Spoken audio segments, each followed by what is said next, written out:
Энэхүү видео хичээлийн гол зорилго нь тгээс 100 хүртэлх тоонуудыг дэс тараалаар нь жагсан бичих юм. Гэхдээ сонирхолтой байдлаар буюу нэг тоонд байгаа давтамжийг харуулах байдлаар хийх болно. Одоо бүгд эхлэе.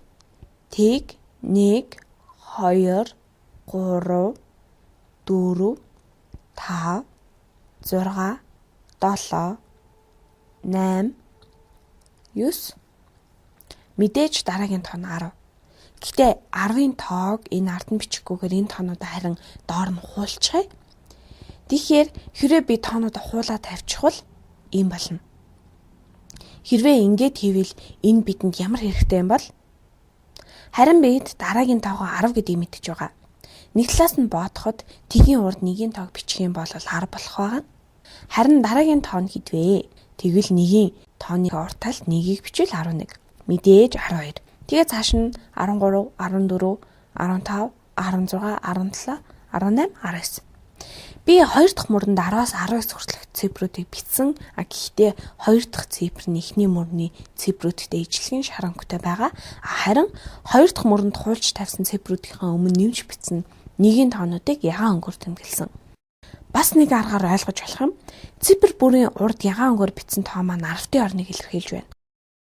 Жишээ нь 11 гэдэг бол 10 дээр нэмэх нь 1, харин 12 бол 10 дээр нэмэх нь 2. Одоо цааш нь үргэлжлүүлье.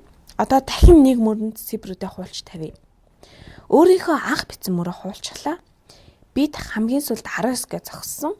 Тэгвэл мэдээж 19-ийн дараа 20. 20 гэдэг маань 2 тэг гэсэн үг. Тэгээд 21, 22, 23, 24, 25, 26, 27, 28, 29.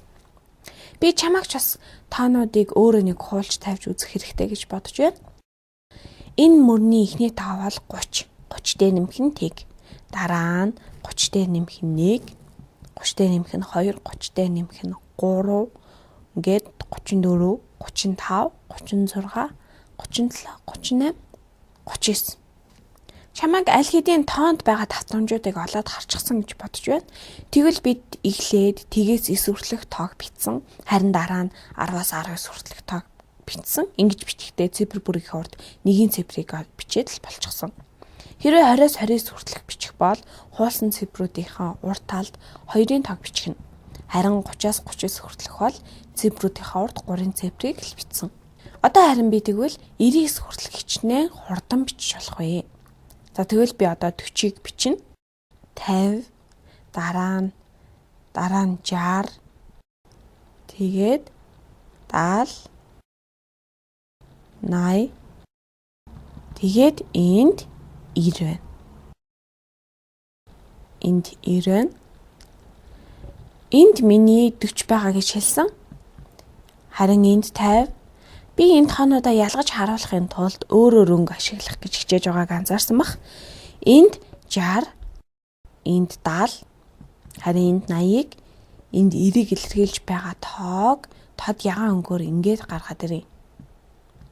За ингээд энд 50-ад хуулчихлаа. Одоо харин би 50, 41, 51, 61, 71, 81 мөн 91 болчихлоо. Одоо би энд 42, 52, 62, 72, 92-ыг хууллаа. Одоо хуулж байгаа тоонуудаа анхны бичсэн цифр бүрийнхээ урт талд хуулаад бичиж гин. Тэгвэл 44, 54, 64, 74, 84, 94. Бид бүх тоонуудаа хуулаад тавьчихна.